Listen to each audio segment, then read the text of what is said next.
What's up, y'all? It's Brian Keith, and I'm back with another video. And today we're going to talk about the Real Housewives of Potomac. I can honestly say, after 7 episodes, I am really enjoying Potomac.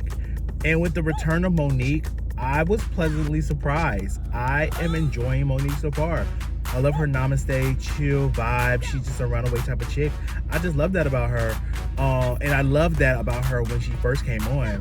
However, there's some things that we want to address. And I'm happy she addressed some things. And Giselle made a comment that I think holds true. Shocked me too. Y'all, like I'm a subscribe. Let's get into the video. Yeah, let me check my shit real quick. Hotter than the fire coming out my flaming lips. You wanna play with me? You can't play in me. On the playground, bitch, you can't play with me. Got it, won it, securing the bag. All right, so we already know BravoCon just winning came. It still seemed like there's friction between Kiana, Angel, and Wendy. And I think the fans are, for me, when it comes to Kiana, I can't really speak on that because Kiana has been a housewife for 2 years and a friend for 1. And I think it might be time to transition her out. Beautiful woman, stunning. And I think she does hold a great space on Potomac, but it just doesn't. This episode actually was a great episode for her. But just looking at the past episodes, it's just gonna be hard for people to change the perspective that they have against her. When it comes to Angel, I do feel like Angel is being judged very harshly by the women and by the fans. Like I said before, this is a new situation. If I was on camera, I think that one, it would be very, very nerve-wracking. I feel like I'm a very outgoing person. I have a great personality. But when it comes to being on camera, for me, people don't see the slow to warm up side of my personality, where like I have to really assess someone before I really let my walls down. And people might say that I am quiet and or reserved, but it's not that. I need to figure out if I'm gonna fuck with you or not, because I'm the type of person that's like, when I fuck with you, I fuck with you, and when I don't, it's never gonna be anything beyond that. I will always have a question mark on your back. Honestly, that's just how I am. So most people I have no issue with, but it's always something about someone. I'm just, I cannot put my finger on it, but they seem like they seem like something's on, and that's what we call discernment. So the beginning of the episode, you know, was a little bit of fluff, nothing too crazy. I do want to talk about Miss Tia. Miss Tia came back from Nevis, and she came home to a motherfucking Project X party at her house. About 25. No, between, it was not. You guys told me between 20 and 30. 40 people. We said we were going to do 35, and you said that's fine. And it's so funny the way she was navigating the conversation with her kids. Like, so what happened? And they're just like, yeah, I guess got out of control. The party was supposed to have like 20 to 30 people. And yeah, you know, the dad's like, yeah, you know, somebody that was supposed to came, they got off the list. They leaked the address. And they were like, yeah, you know, we had so many people come up. People was over here standing on cars. They throw up on the side of the bed. She's just like, so what did you do? What did you do to the husband? He's just like, yeah, you know, I called the police. And the daughter was like, I called the police 4 times first. It was just so funny, like the dynamic of the household, because the kid, you could tell the oldest daughter, she was just over it. She's like, girl, I'm here, I don't got time. The youngest daughter seemed like, they were like, where were you at? She was just like, girl, I was over here ripping and running, girl, trying to entertain the people, girl. I'm trying to entertain the people, girl. I called the police 5 times. Sorry, I was shutting it down real quick. She did a great job. Where were you when this got out of hand? He was there. If I was a parent, right, I've tried to come as a realist, where it's just like, I was in your shoes. I was 16, I was 17 at one time. I know how I was. If I can get away with it, I will try. If I know I can't, and I know how my fucking daddy is, and my mom would be more, if I had a party with 50 people and I told my mom it was 20 and she found it on the security cameras, she wouldn't be as mad. My mom was just like, well, you know, this is just breaking trust. Like, you know, I raised you better, like, you know, just be open and honest with me. I'm just like, okay, mom, I'm so sorry. You know, like, that's how my mom holds me accountable. But my dad, if he found out, like, that's the one, I'm just like, okay, like, girl, the security camera just popped on, girl's getting spooky. Y'all gotta go. Because I'm not gonna get my ass beat or fussed out by this 6'2", 240-pound military man. Absolutely not. Like, he's combat trained, girl. He's not about to whoop my ass. Absolutely not. Nope. And that would be warranted, girl, because I broke the rules. So, no. But it's just I love Tia's dynamic with her family, because I feel like she is very stern and structured with them, but she lets them be kids, and she understands, like, girl, I get it, I was young too, so it's cool. And can I say, Tia has such a hidden body. That body is kind of crazy. When she wore that to the pride event, I said, yes ma'am, clock that T. Actually, Ashley went to this random house, and it's a beautiful house, and she walks in, and who's at the door? It is Miss Monique. Monique is back on the scene.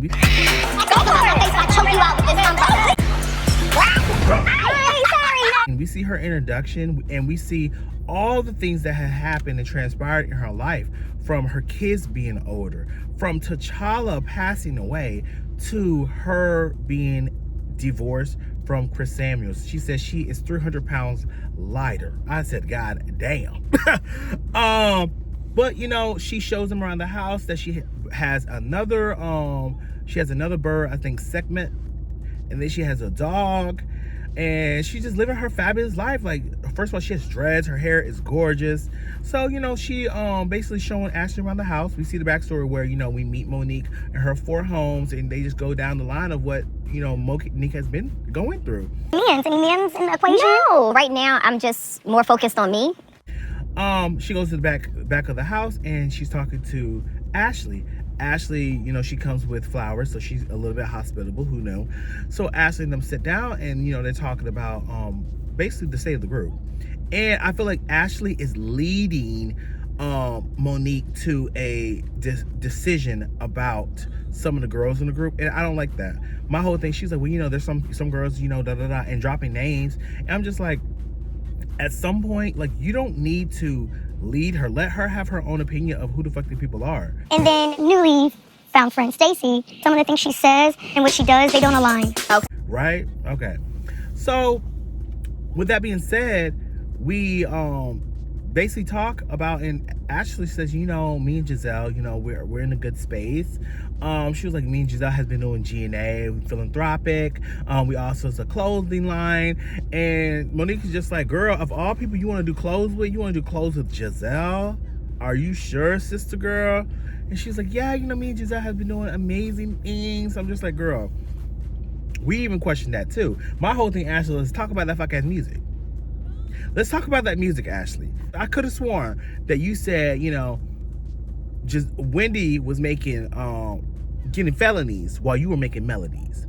Is this the melodies you were talking about? And he looked right through me as if I wasn't there.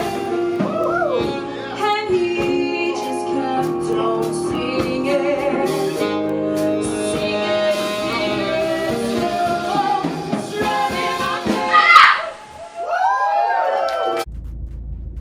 Okay, I'm gonna constantly get you on that one, Ashley, because at the end of the day, girl, you've been doing a little bit of a lot, and that unnecessary comment that you made, and then you want to double down on it and then like apologize, girl, stand on your shit. If you said it, you said it. If you got the balls to open your mouth and really try to rip and run me, girl, rip and run me. I can admit that I was maybe a little hot in the pants with what I said about Wendy. Huh? And when I thought about it later, it wasn't the time or the place. And honestly, I said it lightheartedly, but... what? What? Bro. No, we were not shocked. Yeah. But don't ever call me a friend. But Monique is excited to meet the girls. Ashley invites her to the World Pride event. I went to DC Pride. I did not, Black DC Pride. I did not go to World Pride. Next year, I think I might go. I think this year the headliner was J-Lo. The only song I like from J-Lo is like Waiting for Tonight, On the Flow, and motherfucking anything Selena. So, yeah. I just want to add this, that I'm happy that Monique took accountability for the situation with Candace. Hopefully this will open the door for Candace to also take accountability for the situation that happened. There had been an incident that happened a few years ago. So you want to drag me? You want to drag me too? Do you want me to? Do you want me to? Do you want me to? When we saw the fight that happened in the barn, both ladies were in the wrong just because Candace was antagonizing and Monique actually physically assaulted Candace. So for her taking, you know, doing the work to break down the reason why she was so triggered by Candace, I think that was you know, great to see accountability. You know what actually sent me on this whole awakening path? I was about to ask you, yeah. The fight? So hopefully when Candace come back into this space, she can do the same, and they can mend and have a sit down, you know? At least have a sit down, agree to disagree, and it is what it is. So we transport over and we see our girl, Angel. She's out with her sister, and honestly, truly, Ingrid looked like she beat bitches up for fun. Hey, listen, I had to put off some meetings. I don't care. I never get to see you. I know, I appreciate you taking time for your sister. I was like, she looked like she's not really the one to fuck with. And when Angel was basically telling her sister all the stuff that happened, I was kikiing, because I feel like that's how me and my sister really go. We rip and run. Like, I'm like, girl, this happened, da-da-da. Right? The difference between that conversation than what me and my sister would have, I would have to tell my sister, like, girl, I cussed these bitches out. I went up and down. This is what I did. They tried to back me off the corner. I had to back these bitches up off me because I was the two, bitch. I had to show them I was the one. But no. Angel, you did a little bit of a lot, because you talked about how Giselle gagged you at the table saying that you are a fucking catfish. But the acronyms you use for Wendy and scrunched up butthole, asshole mouth, and these things, I'm like, you didn't have that same acronyms for Giselle. Your sister did. You did not. And I'm just like, yes, Wendy laughed and Wendy did this to you and whatever have you, but y'all are beefing. See you on the blogs and the pictures don't look like you. Catfish. I don't know who this person is. Yeah, really. Asshole lips and giving Forrest Whitaker an eye. Girl, I'm not expecting no bitch that I'm beefing with to save me any type of grace. If we beefing, we declare that we're beefing, bitch, I'm expecting any chance this bitch gets, she gonna come for me. Like, why would I expect her to go to go high when I went low? And she probably went lower, and then we had to lower and lower. Like, we're just digging the grave at this point. So I just thought it was funny with her talking to her sister what transpired. You wanted to rewrite history. It made it seem like, you know, oh, you had all this energy, but when you were, honestly, you were sitting at that table on mute, mannequin challenge. I don't know what you were doing, but sweetie, this is the energy that we needed for you to have 3 days ago. I was humiliated. I was stunned into silence. What she's given in photographs, just and soft focuses that neck on her neck. You don't have that energy. But to each his own. With Kiana and Greg, they're going to a Wu-Tang concert, and they're basically talking about where they're at in the relationship. I think this was a great scene for Kiana. It made her seem very lighter. And I think this is like a great example of, yes, you can have conflict on these shows, but we need to have fun moments. We need to have light moments. You can't have, your personality can't always be on combat. It has to have a duality to your personality. You have to be able to, it's like Mary Cosby. Mary is an asshole, but Mary is funny. Mary is like unintentionally funny. And she doesn't take herself as serious anymore. From, I think her second season was when, I think that was one of the like darkest for Mary, where I felt like she was just mean. But when she came back, I feel like Mary has been much lighter and funnier. And I think with Kiana, she needs to stop taking herself so serious. Like, yes, you're trying to avoid talking about your relationship with your man, or you're trying to avoid the conversation until y'all get into a better space. We're actually in the process of buying her condo. The communication. Communication is big, because I think that sets like pretty much the whole bottom floor in the house. It's your relationship, girl, and at the end of the day, fuck what we got to say about your relationship, girl. That's you. That's your man. It's not mine. So it is what it is. And be honest. If y'all going through, y'all going through. If not, y'all not. We see Stacy and Wendy going for lunch. Love a cranberry juice when you have a moment. Yeah, with some ice. One too? No ice. We're out to the scene of Stacy basically getting her Shio, you know, her marriage of Joanna. She basically have like gummies and all these things, and she's telling Wendy, Ashley about like, yeah, Ashley, this is, you know, it's Nigerian roots. It's called Shio. This is gonna be like, you know, so great. She did her photos for it. The problem is there's our vast similarities to Happy Eddie. In countries, why Nigeria? Because I have an affinity for Nigerians. It is giving single black female.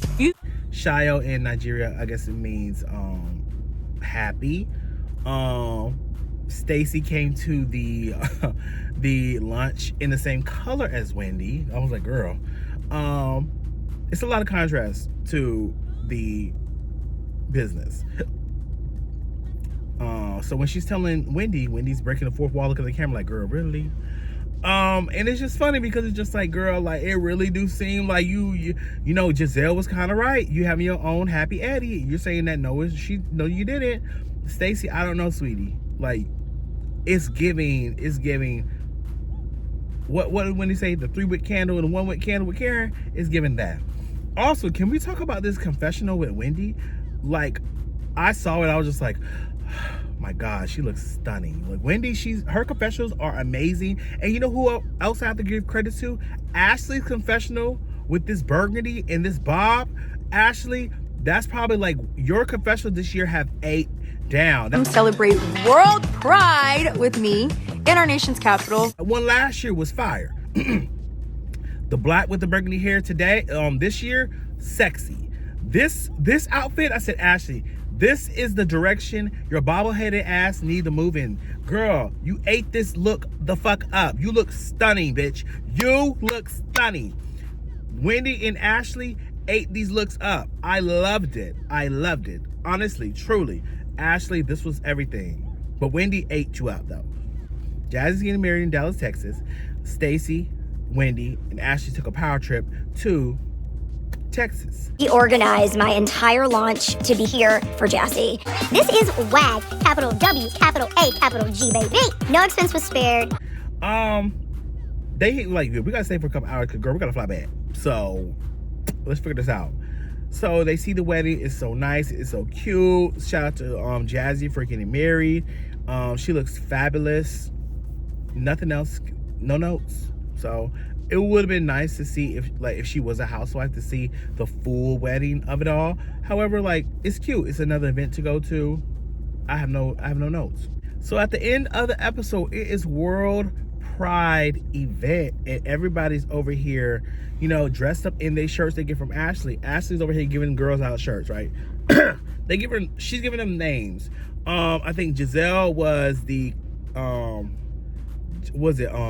Jizz something, Jizz on her, something like that. Kiana was cum injector. Tia was the proper pussy popper. Wendy was degrees, these nuts. Ashley was Ash TOP. Who else? Stacey was liquor hosen. Monique was Dr. Do a Lot. Oh, and who is Angel? Angel was something about her titties being big. I forgot that one. But it was cute. Like, and then all of a sudden Monique comes in like, hey, what's up? Whoa! Yes! Come on! Yes!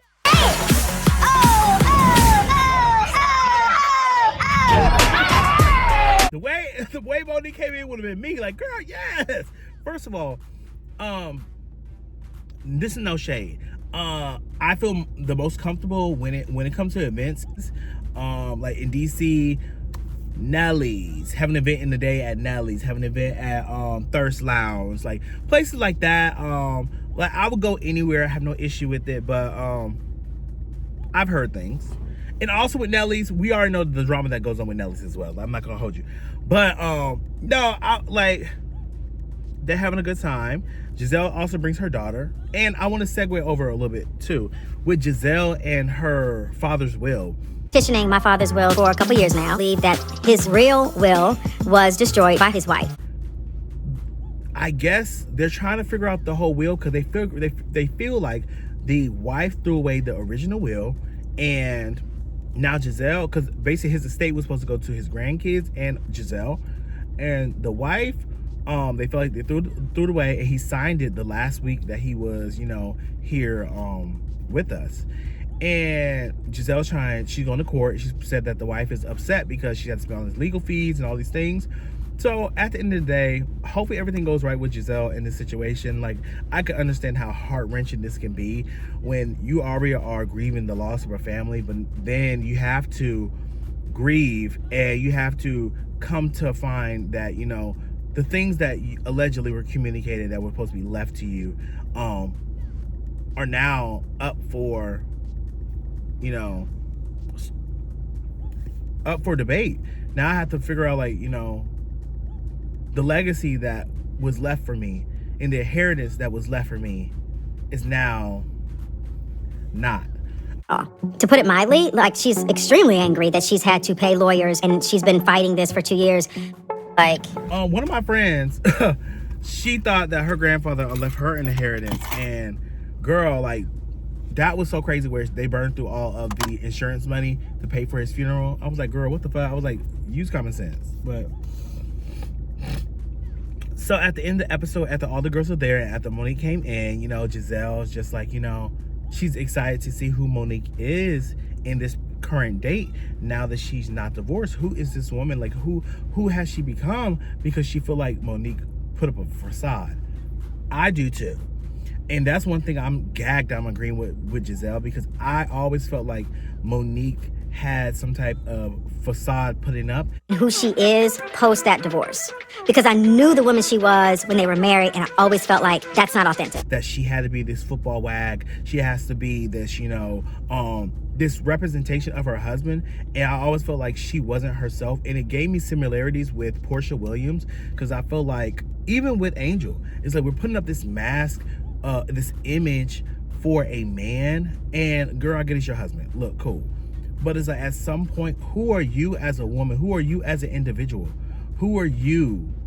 You know? And there's a friend of mine who is a wag, and I'm not gonna say what team or anything because they're gonna figure it out. But I just feel like some of the opportunities that she could have had were stopped because of her husband, and I hate that. You'll meet anybody. She said that like she's seen you around. I don't know what she's talking about. I don't know what she's talking about. But you know, Kiana, she basically made it a point to say, "Oh, so do y'all know Monique? Do you know Stacey?" And she was like, "No, I haven't met her." She was like, "Oh, well, Stacey, you say you know her?" And Stacey was like, "I never said that." She's like, "No. You said that you know her. That's what you said. You said you know her." So the conversation quickly shifts to, you said that you know her, and then but you know, and Giselle was like, no. What she said was she know Chris Samuels. No, it wasn't Monique, it was Chris. That was Chris. Oh. And then Kiana was like, oh yeah, because isn't Chris Samuels your husband? Your ex-husband? And Monique's like, yeah, it's my ex-husband. She said, because Stacey's dating him, right? I said, oh dear. Ex-husband, right? Yeah. Okay, and that Stacey's dating. And Kiana, that's how you do it.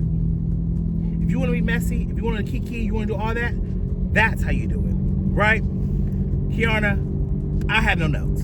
That's how you do it.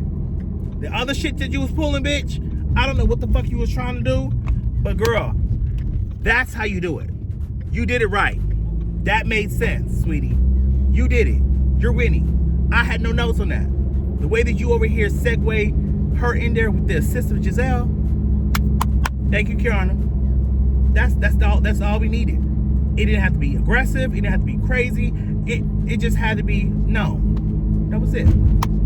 But y'all, let me know what you guys think about this episode. I am really enjoying Potomac, and I'm really enjoying how the girls are really moving within this group. Shout out to Potomac. I think Tia is a beautiful member of the cast. Hopefully Tia and Angel can come back next year. We will see. We don't know. But y'all, I'm about to enjoy this workout. I will see you guys in the next video. Peace and enjoy the rest of your day. Brian Keith, LG, Black Butte. Bet you didn't know we the Holy Trinity. Now let a guy stop a jolly, break your head here. Step into the room and get up in the bed. It tastes sweet, that's cause I'm good. It tastes sour cause I'm better than the hood. Cause I get you hyper when I'm running all around, cause I excite you. Let me talk real quick. You can't even get with the shit. You wanna go toe to toe with my flow? This African all I really ask you for. Now I got to go. Got. Bye-bye.